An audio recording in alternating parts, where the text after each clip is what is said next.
Okay, let's start. Good morning, good afternoon, good evening to you. Thanks for joining this session. We have a large amount of people attending this meeting, so there might be some people still entering the meeting. We also have a wide variety of people where they are based. So from Australia to Asia to the US, and a lot of people from Europe. So welcome to you all. This is the first webinar part of the Occupational Exposome Week that we have organized this year. It's related to two European projects, the EPHOR project and the EXIMIOUS project. Both are focused on understanding the exposures at the workplace that workers encounter and the impact it has on disease outcomes. And these two projects are part of a larger network, the EHEN network, that contains 9 projects in total that are focusing on the exposome research. So the totality of exposures that have an impact on your disease outcome or potential disease outcome. My name is Ilko Kuipers. I work at TNO. I'm the chair of this session. That means that I will make sure that we end at 90 minutes, maybe earlier, but that depends on the interaction we have during this meeting. But we have two speakers today and one topic. So the Eurojem is the topic of today, and both Jenny and Maria from Karolinska Institute will do the talk. We'll explain what Eurojem is, but also we'll show you some applications and ideas for applications with the work they did in this Eurojem project. So Jenny and Maria, go ahead. The floor is yours. Thank you, Elko. Yes, I will start the presentation on Eurojem. My name is Selander. I'm associate professor at the Unit of Occupational Medicine at the Institute of Environmental Medicine, Karolinska in Sweden. And Maria will also follow with the next part of the presentation. So the first part will be on Eurojem, structure and the web page and content and uses in research. And then we will have a joint discussion on Eurojem. And then we have the second part where Maria talks what it is for non-researchers and related to uses of Eurojem in society, and a joint discussion on Eurojem and societal use. If you want to, you can already access the website of Eurojem. The address is below. And I will then start the first part of the presentation. And I thought it's best to start off with what is a JEM, because not all that join these kind of meetings knows what a JEM is or have used it before. So in short, a job exposure matrix, or a JEM, is an exposure assessment tool. It's based on measurements, questionnaires, and other individual data. And exposures are summarized per occupation, year, and region. And it can be expressed in continuous, categorical, or dichotomous levels. So it is, of course, different kinds of GEMs. But in your bottom right corner, you have a questionnaire that is also one of the bases you can build a GEM on. In the middle, you have an illustration of measurements that are done on work sites. That's also one of the major sources of GEM development. And then in the left corner, you have a layout of how a GEM could look like. When each rows are different occupations, and each columns are different exposure factors that you have measured for measurement or questionnaires or other source data, and have a summarized value for. So that is what a GEM is. When do you need a GEM? Well, if you want to assess exposure to occupational exposures in large populations, where individual exposures cannot be assigned, then it's a good idea with a job exposure matrix. If you have a study where you can measure individual exposure, please do so. Of course, that's the best option. But in many studies, for large studies, this tool is crucial. if you want to follow a nationwide cohort of millions of people, you can't measure all of them. If you want to look at retrospective exposures the past 20 years, you can't go back in time and measure. You have to collect measurements that were done in the 90s and in the 70s and so on to capture the exposure patterns of that period. And then a job exposure matrix is the tool to use. Eurojem then. Well, Eurojem has been developed in Work Package 2 in the EU project EPHOR. And in EPHOR, WP 2 was an exposure assessment work package that focused on first inventory of existing job exposure matrices across Europe. That was the first part. Search what's out there and the quality of what's out there. Then the second part, we harmonized existing GEMs of high quality where we have more source data and the possibility to do harmonization. And the third step was create new GEMs of high quality where we thought that the GEMs were lacking. And the next step was explore strategies for future automatic updates, including machine learning, and we got some lessons learned for that approach. And we also have validation assessments done for the job exposure matrices to make sure that they measure the right thing. But today, my lecture will mainly be about the tool itself, what's in it, and how it was created, and the web page. So the Eurojem, it's a harmonized exposure assessment tool. Differences between countries, then if you do a multi-country study, well, it's not due to uses of different GEMs, different country-specific GEMs.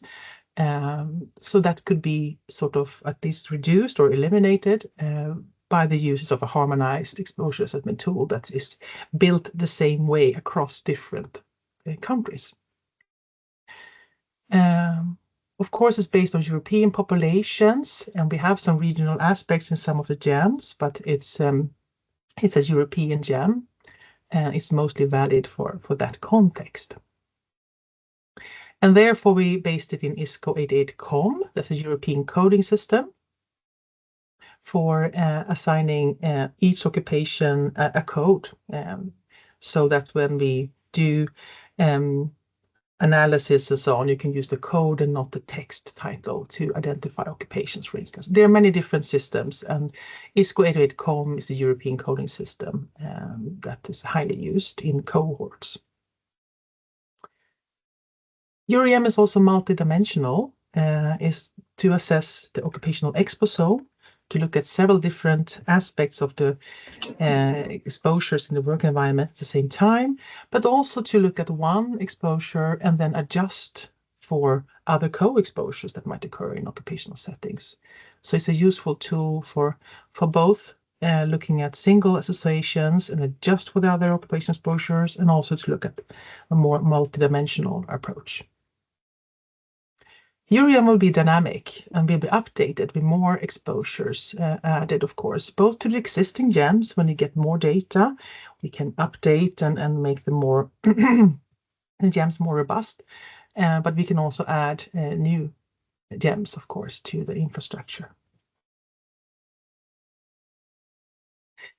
We already launched the web page a few days ago, so it's available in the address that you see below. And Eurojem has its own web page, and information about what a GEM is there as well. It's also some information about Eurojem, the Eurojem framework, the steering committee that is running the work in Eurojem, because this is really a team effort. We have a lot of partners on board who have created this GEM together.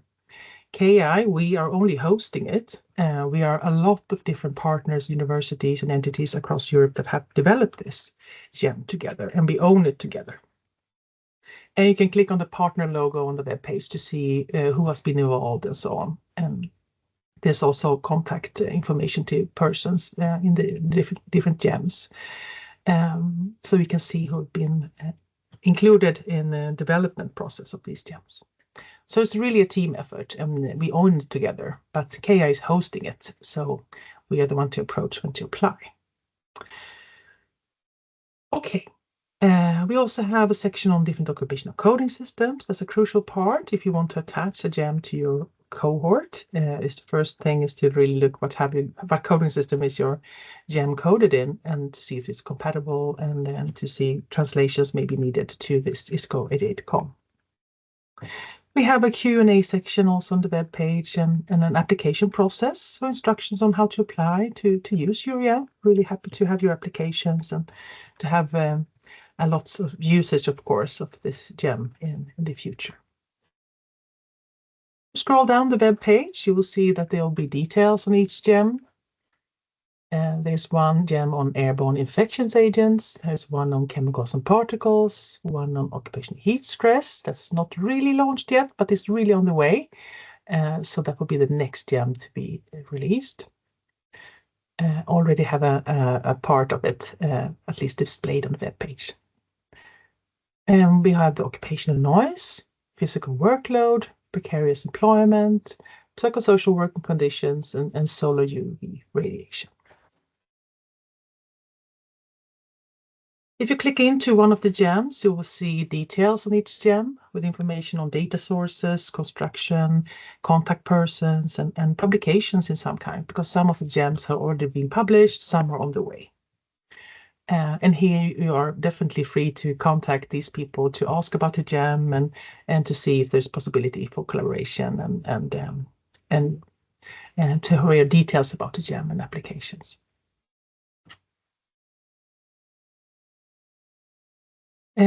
Further down the web page, we have this link it also to the We Expose toolbox. We will say something a little bit more about that in the last part of the second presentation on the societal impact of the GEM. To access the GEM, you have to apply. So there's an email address, eurojem@ka.se, that you can send an email and asking to apply for Eurojem. There are instructions and application forms on the website to just fill in. But additionally, there's some GEMs actually directly reachable by the publication. So UV and airborne infections agents are one of those. But keep in mind that Eurojem is dynamic. New GEMs will be created, and existing GEMs will be updated with new measurement data or new or later years and so on. And thereby there'll be new version numbers of the GEMs and so on. So when contacting us, you will be making sure that you have the latest version. Next GEM will be available is the heat GEM. Like I said, we're really looking forward to that. It's only a few weeks or days away. So I think it's time to look into the different GEMs a little bit more in the infrastructure. Like I said, there are different kinds of source data also in Eurojem. So we used measurement as a base for solar UV radiation, occupational noise, occupational heat stress, chemicals and particles. But we also used registries for instance, precarious employment, or questionnaires for physical workload and psychosocial working conditions. So there are different kinds of source data, and that also gives us different layouts slightly on the different GEMs. Some of the GEMs source data allows us to create gender-specific GEMs, and that's always great. But not all source data have that division between men and women, so we are not able to do that, unfortunately, for all of the job exposure matrices. All of them, though, have the same coding system, ISCO 88.com, like I mentioned before. And we try to aim for a similar time window, but these also differ between the GEMs. But some have a more later time period and so on. Okay. The first GEM I would like to talk to you about is the physical workload GEM. The physical workload GEM is based on 4 national GEMs. It is the Finnish physical workload GEM, the Norwegian GEM, the GEM Constance, and the Svea. It's all based on questionnaire data, and there will be an expert assessment to make sure that the different data across countries come together to a joint estimates. So in the expert assessment, we have discussions and work until consensus was reached for the value for each occupation. And the exposure was expressed as proportion of exposed. The physical workload is gender specific and contains 5 different exposures. So heavy lifting, at least 20 kilos multiple times during a working day. Faster breathing due to heavy workload, more than a quarter of the working day. Kneeling squatting, more than a quarter of the working day. Forward bending posture, more than a quarter of the working day. Working with hands above shoulder level, more than a quarter of the working day. And each of these exposures have 5 categories with proportion of exposed, ranging from 0 to 4. And below you see an example of the JEM layout. It's basically displayed in an Excel sheet, where the first column is the occupational code, the second one is a text explaining what the code stands for, and then each column gives the level of each of the exposures. So heavy lifting, faster breathing, and so on, and one for each column. Okay, that's the physical workload JEM. And you can, of course, reach out with detailed questions to the group that developed the physical workload JEM within the partner consortium. And so the main contact persons will be Svetlana Solovieva, Katarina Kjellberg, Ingrid Medlum, and Alexis Tichata. So please reach out to them, of course, if you have any questions or detailed questions about this JEM. There's also a publication already available in the Scandinavian Journal of Work Environment and Health. So please feel free to read more about the JEM there.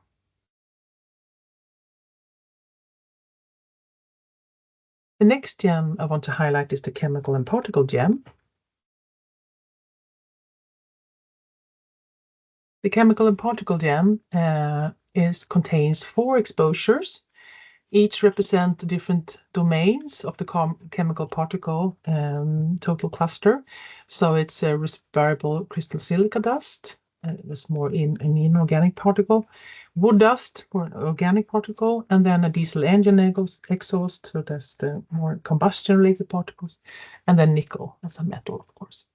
So these 4 have been assessed, and the data sources were 8 different sources. As you can see here, FinJEM,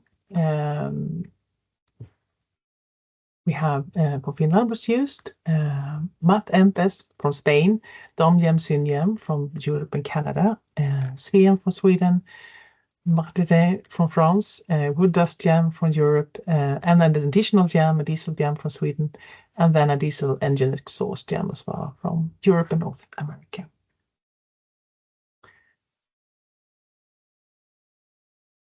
So,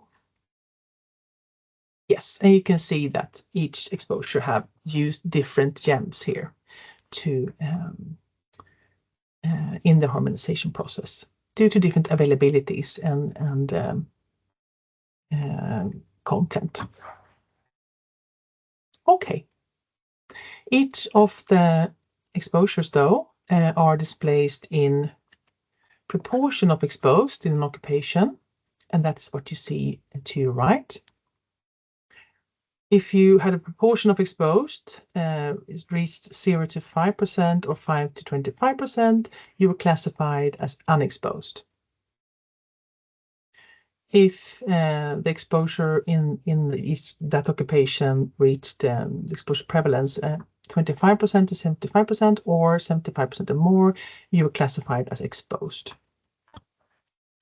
And if you were classified as exposed, then there was also a level of exposure attached that was based on measurement source data, of course, and consensus discussions, and it reached to an 8-hour average of the air concentration of a chemical substance. So a level in respirable crystalline silica dust, wood dust, and diesel engine exhaust. For nickel, only prevalence is available due to insufficient quality of exposure data. There were many people involved developing the chemical particle gem, so you can definitely reach out to Pernilla and Håkan in Sweden if you want to discuss it. Sunny and Milja in Finland, Hilde in Norway, Vivi in Denmark, Michelle and Miguel in Spain, Corinne in France, or Susan in the Netherlands to talk and ask questions more about this gem.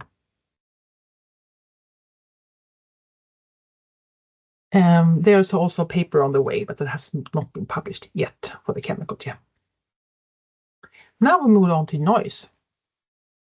Well, occupational noise, we look into the different available GEMs, and we in the end decided to only include 2 GEMs. There were the existing noise GEMs with noise measurements data directly and not questionnaires or other sources. And it was population-based GEMs covering several different occupations and not only one industry. So these were the GEMs that we based it on. DocX, the Danish data, was already digitalized and cleaned, so that could be used right away, those measurements. In the Swedish data, though, it needed to be processed. So we have measurement data as a source for the GEM, but these were on paper for old measurement reports and so on. So they have to be digitalized and put in a database. They also had to be recoded from the local coding system to ISO88.com. So it was massive work. But then finally, we collapsed these 2 data sets and had a source data of about 5,000 measurements in different occupational settings, covering the time period 1970 to 2022. We then did an expert-based assessment, going through all occupations and coding them all in 3 levels. And that was used as a structure when we then created a GEM using the mixed method calculations, so that for those occupations where we didn't have measurements, they will receive an imputed value that were based on both nearest by occupations and also this expert-based assessment, so that we can reach a level for all occupations. So all occupations have a continuous noise level. This displayed as decibel 8 hour. So a noise level 8 hour average. And the GEM looks like this. Hey, and the development team is me, Matthias, Henrik Kolstad, and Sara. So you can reach out to any of us if you have any questions about the GEM on occupational noise. We all don't have a publication yet, but that's also on the way. Next GEM is a solar ultraviolet radiation GEM. UVR GEM. Well, for the material methods, there is a statistical modeling that has been made of the combination of 2 sets of data. So both here as well, we have the expert rating of duration and probability of outdoor work for all ISO88.com occupations. So going through all occupations, see how many hours do you work outdoors, and what's the probability likelihood that that occupation is working outdoors as well. And then a summary measures of personal occupational UVR exposure measurements obtained with variable dosimeters published in peer-reviewed literature. Those were searched for and obtained, and the data extraction was made and harmonized if you use the different dosimeters. And then there will be statistical analysis, and that created a continuous UV GEM based on measurements. And this is a screenshot from the publication, explaining more what codes really were exposed, the sources behind it, what number of publications and participants were included in the estimates as well, and explaining more about the process. And here it has been already published, so that's really excellent, of course. You can always check in this publication and read more about the UVR GEM. And you can also reach out to Henrik Kolstad. The email is below if you have any questions on the UV GEM.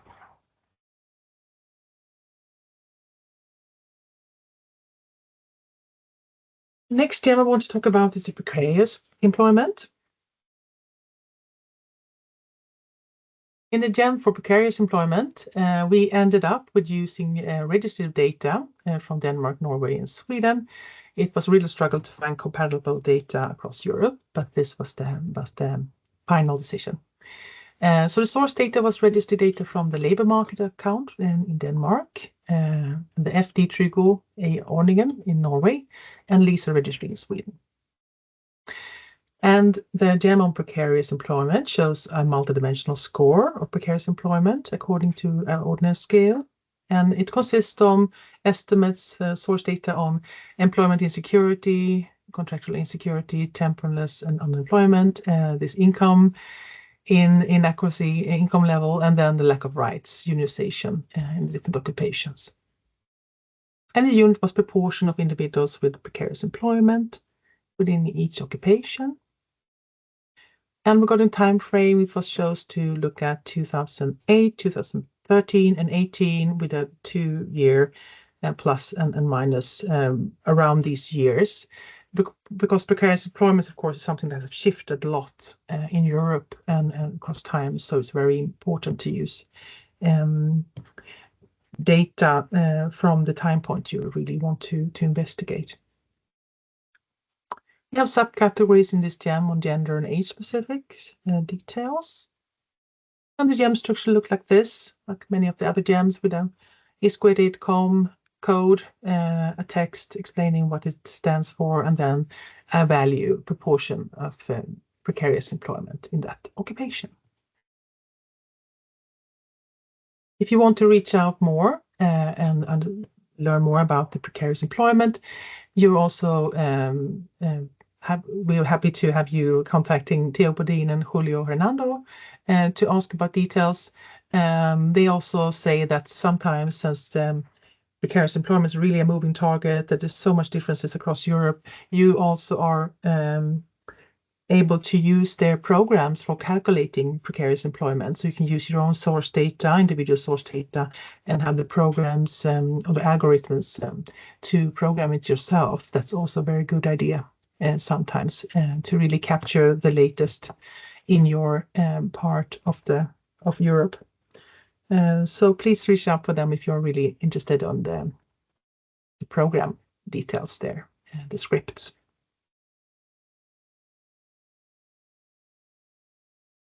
The next GEM in the infrastructure is the psychosocial working conditions. The psychosocial GEM is based on 3 gender-specific national GEMs. It's the Finnish GEM, Norwegian GEM, the Swedish GEM, and these have been harmonized for 2 exposures. And the time frame is 1990 to 2015. They're based on questionnaires. And the 2 exposures that have been harmonized is the job demands. That covers time pressure, mental workload, conflicting demands. And the second one is decision authority or job control. That covers own decisions, decisions freedom, and a lot of say, if you have a lot of say in your workplace. The exposure categories are 1, 2, 3, 4, covering different percentage of prevalence of exposed. And the job exposure matrix looks slightly similar to the other ones, with occupational code first, then you have the text explaining what the code stands for. And then this joint JD, that's the job demand for men, job demand for women. And then there is the decision authority, DA, for men and DA for women here as well. So that is the structure of the job exposure matrix of psychosocial GEM. If you want to reach out and talk more about the GEM and have the details, you can contact Daniel, Svetlana, Karina, Ingrid, Tanya, Katarina, Kuan Yu, or Lara. Here's some contact information for 3 of them, Daniel, Karina, and Svetlana, that are happy to answer questions on this GEM.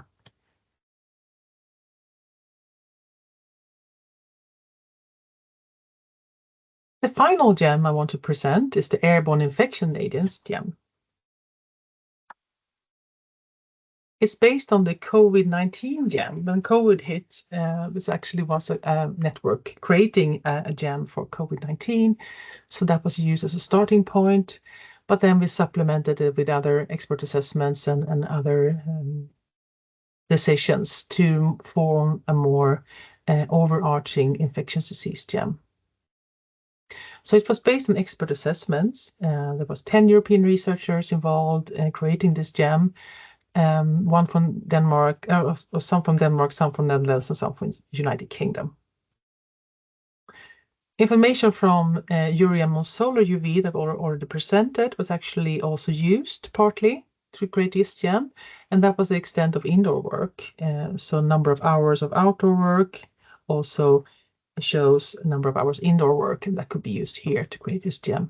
It's also national data on weekly on-site working hours. So even if you're indoors, it's important that you're on the work site and not at home, for instance. So this kind of data was also used in the creation process.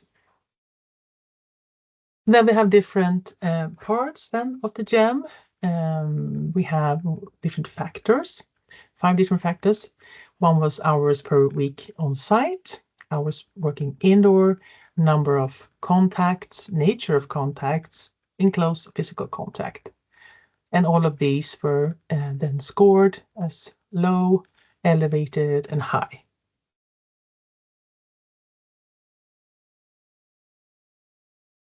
And in the end, that created a gem with the same similar structure as the others, with an occupational code, a text, and then a level for each of these different parts that are important when assessing infectious disease.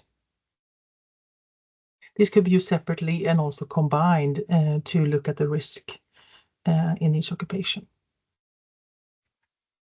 For more information, you can reach out to Karin Ode Hengel and Vivi Schlusen. And there's also other researchers involved, like Susan, Sarah, Alex, Anjuka, Henrik, Marty, and Ioannis. If you want to also reach out to them, that's perfectly okay. They do know more details about the gem, of course. Okay, I've now gone through all the gems in Eurojem. I just want to say something with this illustration to say that, as you may have noticed, there are many different national gems out there that we have used as a source to create Eurojem. And the creation of Eurojem have really lent us to learn a lot also, just comparing data and discussing it, that we also contribute back to the national gems to enhance those. And this is an interplay that we imagine also continues after EPHOR ends, when we want to continue working with Eurojem, that the national gems feeds into Eurojem, and Eurojem feeds into the national gems. So it's definitely a win-win collaboration here. But if you have a cohort, for instance, I have a French cohort, I want to use it, then definitely reach out to the national gem, the Constance gem. That will definitely be your go-to. Eurojem is mainly thought of to assist and to be the exposure assessment in multi-center studies, or multi-country studies, when you look at different countries and have cohorts across many countries, like in European projects and Nordic collaborations and so on. Then Eurojem is a really good tool to use. But if you have a national cohort, of course, the best thing is to go to your national gem. We'll say a few words on the application of the Eurojem now. So in the project, we're also attaching it to different cohorts. We have registry-based cohorts like DocX, the state of labor force in Finland, Norwork in Norway, and SNOW cohort in Sweden, where we have a lot of million people on board, where we want to attach the gems and look at different exposure patterns and disease connections. We also have some cohorts with detailed individual level data. That's really good. And for instance, with more lifestyle information is very important for some of the outcomes. And then we have that there. So Constance in France, Hunt, Lifelines in the Netherlands, and SNOW in Sweden has a small part with actually more detail. And the Wolf cohorts in Sweden as well will be included. And there are some more cohorts also joining these exposure response assessments that are now being done with Eurojem. So for the occupational exposure and disease, we have a first set of research questions that's now being investigated within EPHOR. It's some on cardiovascular disease, some on mental health, some on neurodegenerative, cancer, respiratory, MSDs, of course, and then work participation. And many more research questions remain, so no worries. We are not exhausting all the potential there is to attach Eurojem to cohorts across Europe.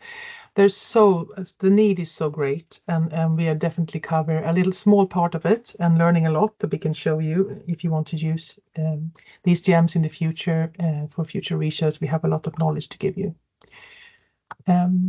To see the gaps, this is one of the publications that was recently published, a narrative review of the occupational exposures and some of the diseases we are also looking into. There's major gaps here, but we don't know if there's a risk factors or not, and also if limited evidence where we suspect that there are risk factors that play a role in the disease development, but we don't have enough data to look into it. So we definitely want to continue with Eurojem, add several other exposures that we think are relevant, and we want, of course, Eurojem and the cohorts to be used to assess these different exposure response associations, because that's really needed to get a safe work environment for European population. Now it's time for questions.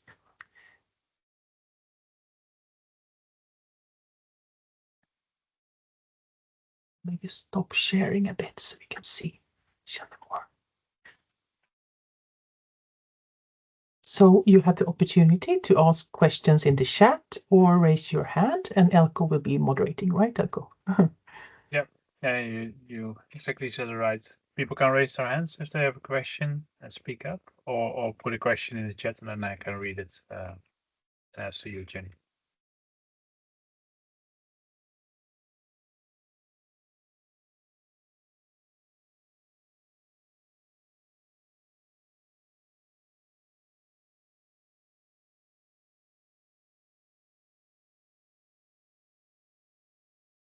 So maybe I can start, Jenny, because this is also something we discussed also during the project.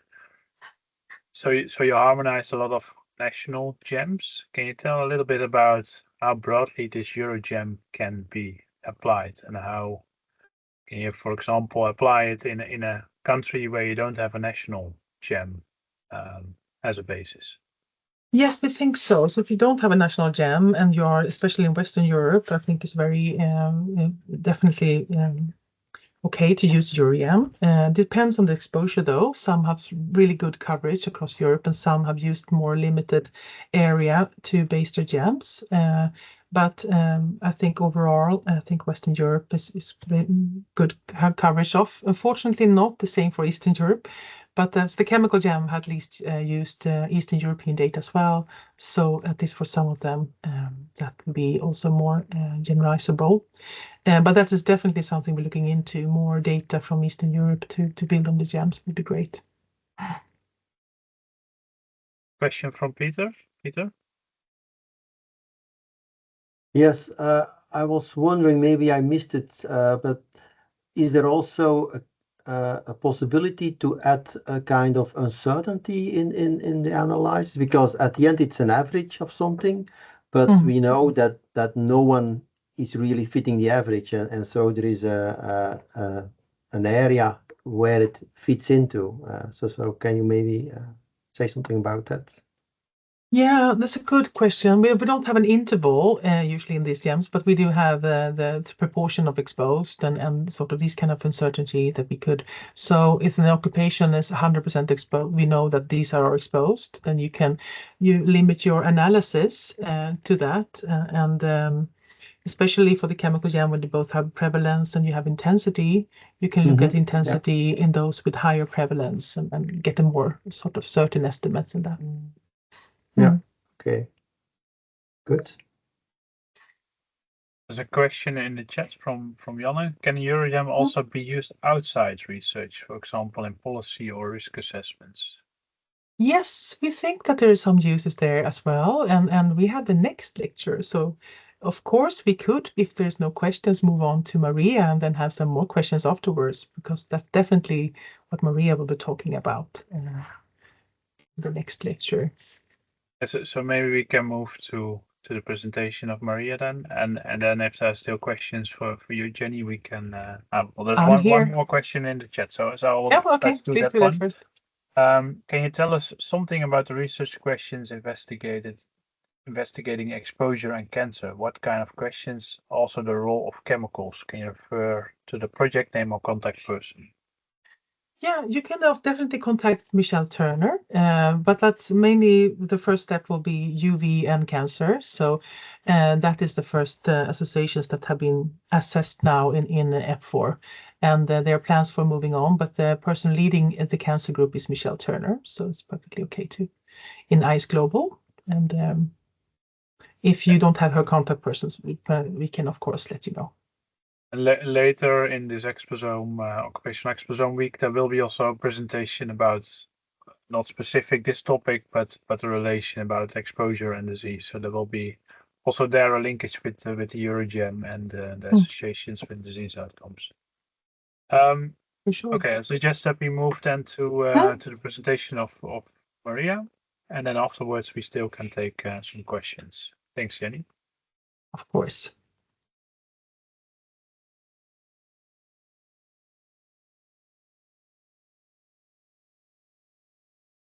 So I now leave the floor to Maria to talk about Eurojem, what's in it for non-researchers. Great that we got this question, right, Maria? Yes, it was a very good introduction to the topic. Thank you for joining, everyone. So I was given the task to try to explain what we as researchers think may be in it for non-researchers, which is, of course, a bit challenging. My background is that I'm a physician with a specialization in occupational and environmental medicine, but also a researcher in occupational epidemiology. Next, please.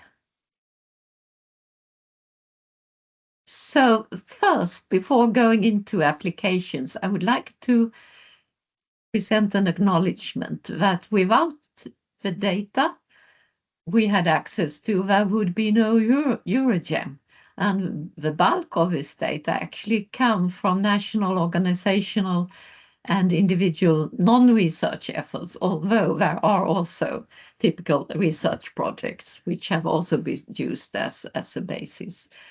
So these have been direct measurements, often to check compliance, performed by, for instance, national institutes and occupational health services. It's been clinicians, researchers generously sharing their data, often without any funding from this project. For instance, for the Eurojem, it's been National Work Environment Service, which has been made available to us. And it's also been access to combinations of routinely collected registry data, for instance, for the JEM or precariat. So this is a big thank you and acknowledgement. Next, please. So what could the potential return be on these efforts then? Next, please.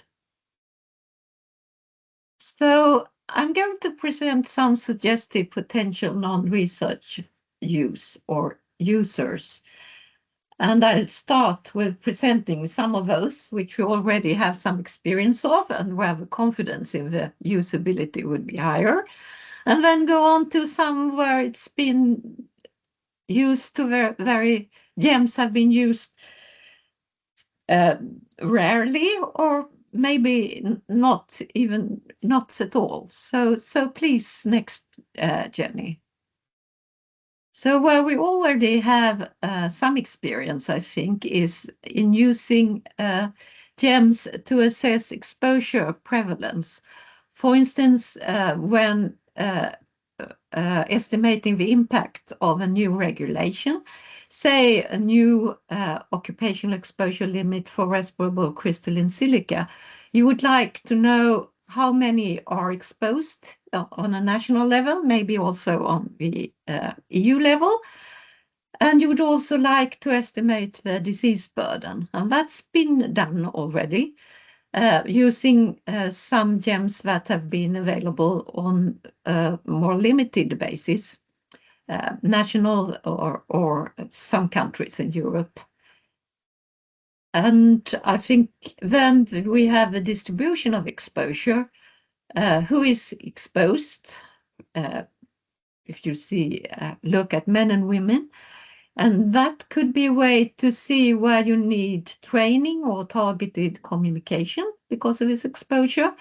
But it could also be that you want to see if there are multiple adverse exposures in segments of a labor market, which would mean that there is a need for more focused inspections or prescribed measures, like, for instance, access to occupational health services, mandatory measurements, or where there may be need for extended social dialogue to reach agreements between social partners and governments on need for extended measures. So here is an example, a picture of someone with likely exposure to respirable crystalline silica, for bent posture, noise, possibly also some UV. Next, please. Then I would like to suggest that maybe these GEMs could also be used at the workplace level when you do the systematic risk assessment as a plan for your risk management at the workplace level. You could check that exposures listed as generally occurring in an occupational group that you have at the workplace have been properly considered. There are exposures which I think may be easily overlooked. Possibly UV exposure has been too little attention to that, for instance, heat exposure and so on. But you need to note that if exposure is not indicated in the GEM, it can still occur because of a variation between specific workplaces, between sectors. And you should be aware that when you do a GEM, you aim for high specificity. And because of that, you sacrifice sensitivity a bit. And sensitivity is, of course, important to be able to detect exposure that is there. So you need a combination both of a GEM and of expert assessment. Then I think it can also be a sort of trigger for consideration that you may need additional expertise as a resource for the workplace safety management, for risk assessment, risk management, possibly periodical medical examinations if exposure cannot be eliminated. And you could also get a hint that there are multiple exposures which may have the same target organ. For instance, may cause lung cancer or may affect the risk for myocardial infarction. And in that case, you should actually consider stricter exposure control than you would do if you just had one exposure with the same target organ. Next, please. I would suggest that also occupational health services could have could benefit from using GEMs in some instances to check on mapped needs and offered services to workplaces. So it could indicate that there is a need for exposure and hazard evaluation from the occupational hygienist, that there is a need for the employer to have more comprehensive occupational health and service expertise in the services they pay for. For instance, a dedicated occupational hygienist, ergonomist, and so on, and that there may be a need for directed OSH training for the exposed groups from the occupational health service, that there could be a need for more exposure monitoring and possibly a need for periodical medical examinations. Of course, this does not override the personal knowledge you have of a specific workplace or a specific sector, but it could be like an extra check that there is nothing obvious that you have missed out on. Next, please. So now we are going, I think, into the more unexplored areas. And one that I would like to suggest is public procurement and occupational hazards assessment in the context of public procurement. It is possible to put requirements on employment conditions and the work environment in tenders and contracts for public procurement. And it may actually be necessary to do it in some contexts. But there are specific requirements which should be fulfilled, which are, for example, necessity, proportionality, and that the requirements can be verified and followed up. And I would like to suggest that the Eurojem can transparently suggest hazards, that's the necessity, and in the context of cleaning, for instance, physically demanding work, and low quality, a higher proportion of precarity than in many other occupational groups. And we actually used not the Eurojem, but a public health survey with questions on the work environment to support additions to the standard tender for hospital cleaning in Stockholm. So that added to that, both the tender and the now current contract was the requirements on injury insurance and pension benefits for the workers, subcontracting with same conditions for subcontracted workers as the ordinary workers, full-time employment as a norm, and also several specific OSH provisions added to the sustainability requirements. And those included, for instance, access to adequate protective equipment, including working shoes, because of the risk of slipping and falling in the sector, training in working techniques, adequate tools for the work, and periodic medical examinations due to the repetitive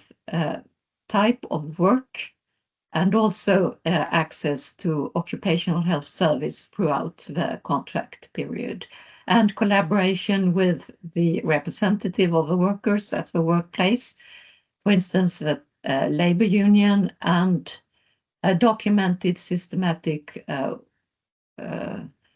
work environment going on. Next, please. I think that maybe the JEMs could also be used in some parts of the healthcare sector. And one such use, which Jenny has been working on, is the maternity care, where midwives would sometimes be concerned, or the pregnant woman would be concerned that there could be a risky exposure for her and for the fetus. But also there is perception, for instance, from the Swedish Work Environment Authority, that too few women with adverse exposures actually have a pregnancy leave or a reallocation of work,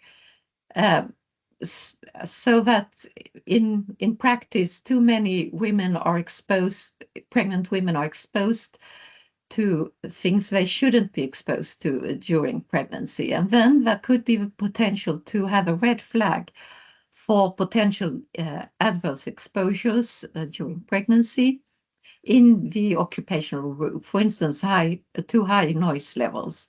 And that could trigger further referral to the Occupational Health Service for exposure evaluation.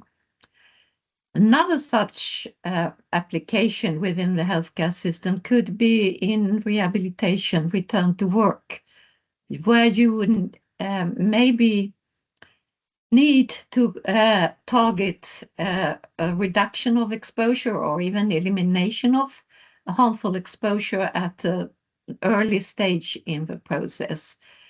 You could have diagnoses which are often caused by working conditions or exacerbated by working conditions like asthma and chronic obstructive pulmonary disease and specific musculoskeletal disorders.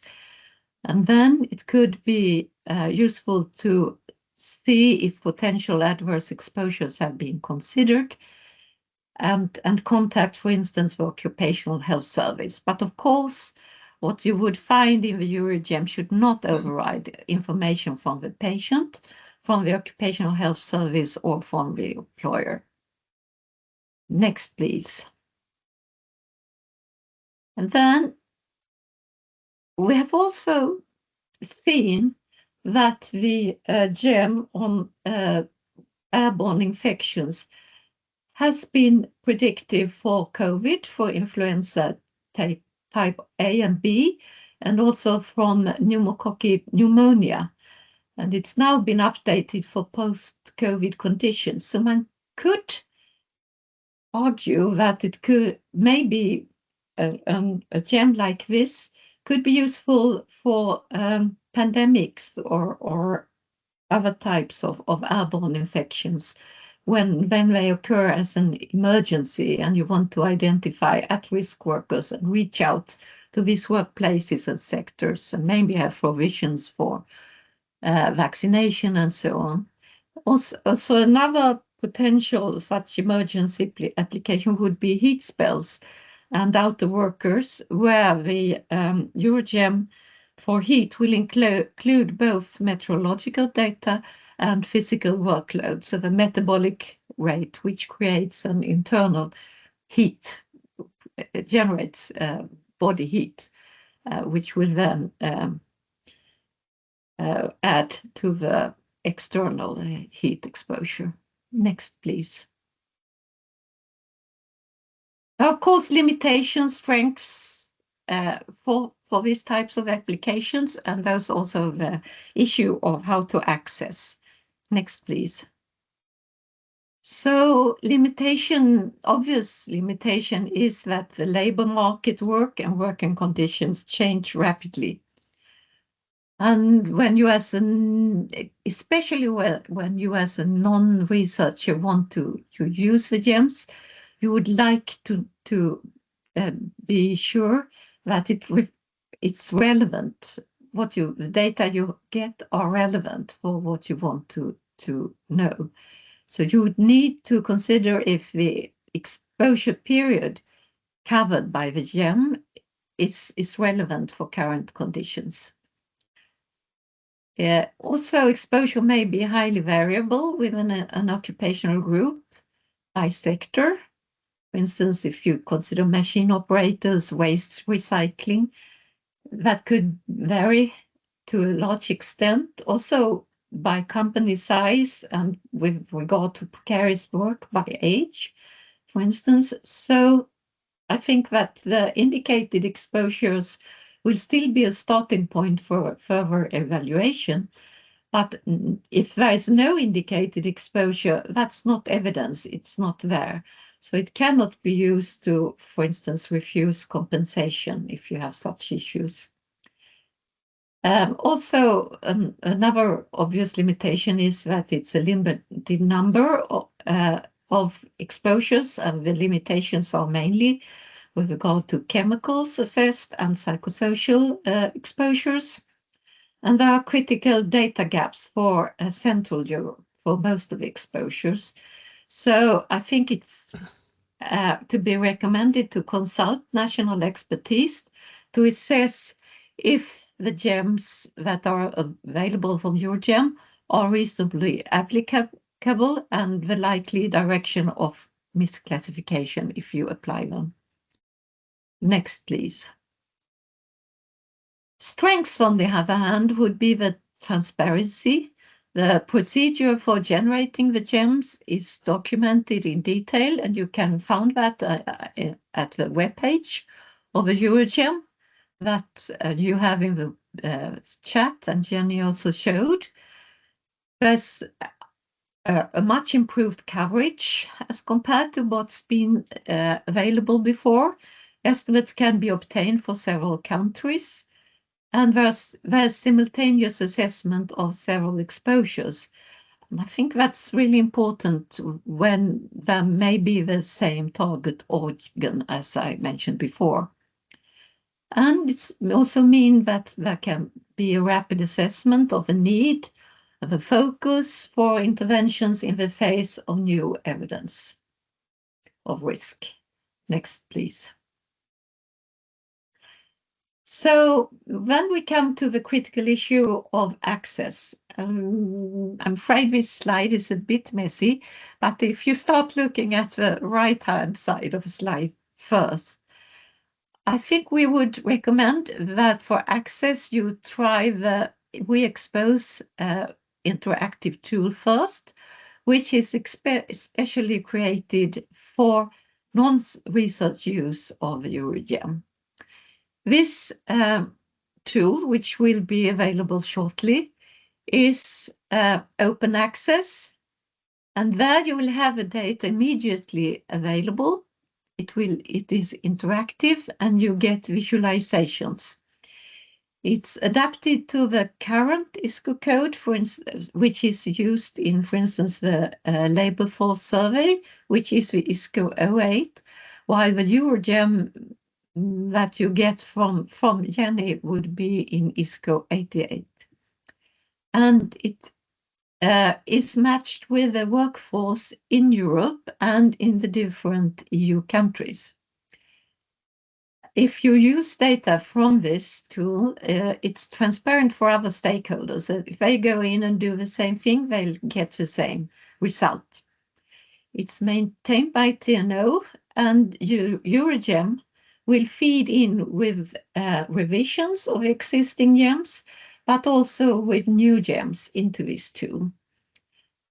And the reason we created this and why this should be recommended is the first approach is that using the JEMs proper is usually very demanding. But this does not, so this is a way, sort of an easier way to get what you would need in most cases. But of course, if you need the Eurojem proper for non-research use, there's always the possibility to apply for it, as Jenny described. On the left-hand side now is shown is a screenshot provided by Calvin G, who will have a webinar tomorrow on specially dedicated to this application. And there you see he has entered exposure to diesel engine exhaust, and the country he would like to know exposure for is Italy, and it's the year 2011, and he wanted to know it for the male workforce. And then you see different boxes, and the largest box square you see there is for heavy truck and lorry drivers. So they are the largest exposed occupational group, number-wise. And I'm afraid the text is very small, but you see a slight enlargement where it says the number of exposed, which is something over 300,000, and also the exposure level in the group, which is medium, and then it shortly describes some well-established health effects.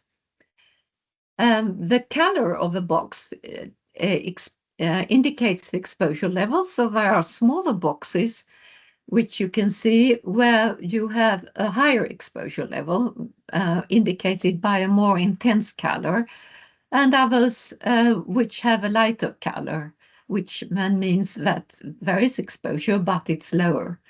So it's also possible to enter several exposures at the same time, for instance, both diesel engine exhaust and noise.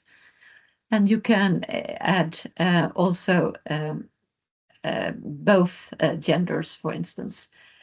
So this is the suggested first approach when you want to use the Eurojem as a non-researcher. Next, please.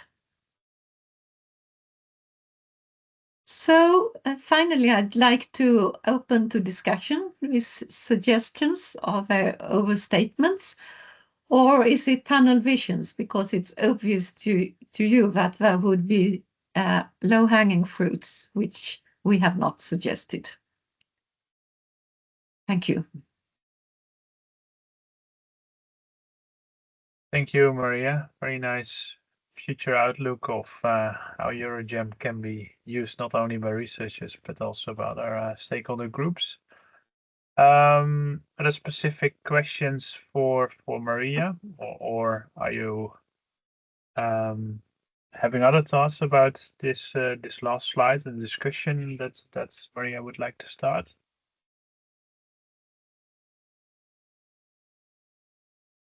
Also, two questions in the chat. I think the first one is still related to your presentation, Jenny. So, with regard to the Eurojem, the UV light, should there be a correction applied for the latitude, so the distance to the equator? Is that done? Yes, or that's is that... true.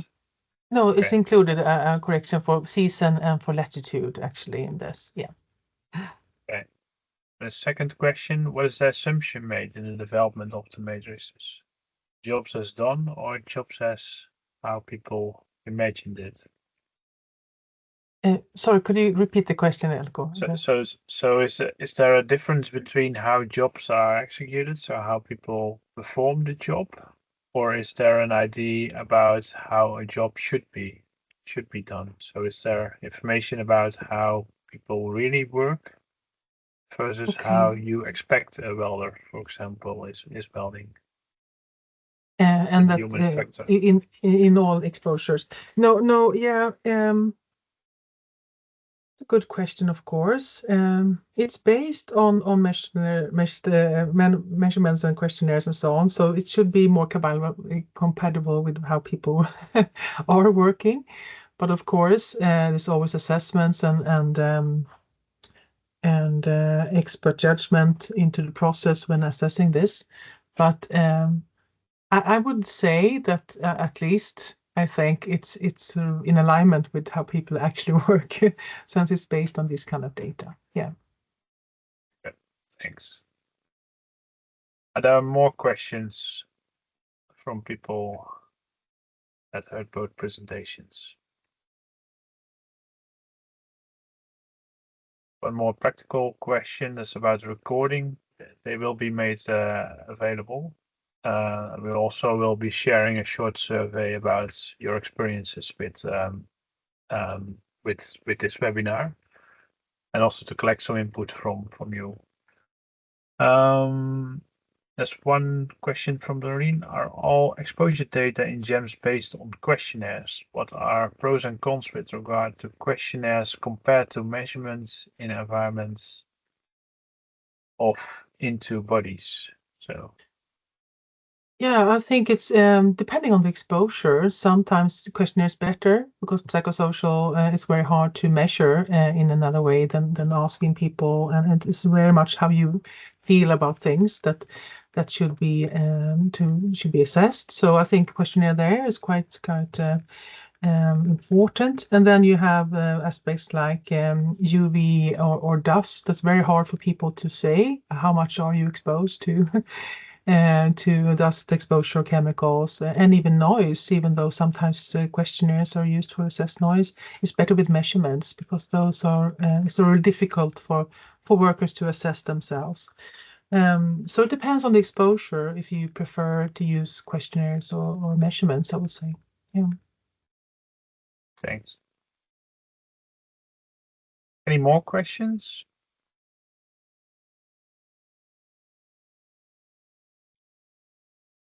Will we also share the slides with the people that, or we will share the recordings, but maybe also slides. Your email addresses are also on the presentation, I think, right?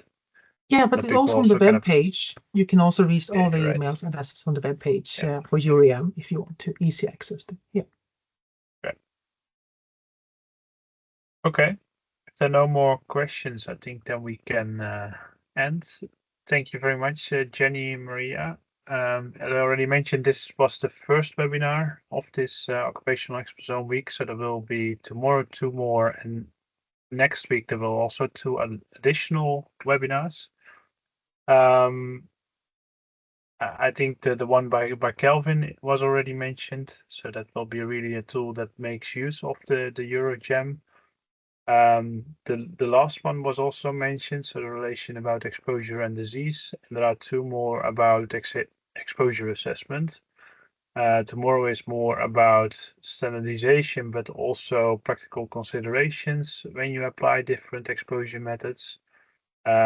And the one next week will be more about using different types of technologies in large case studies and cohorts, collecting different types of exposure data.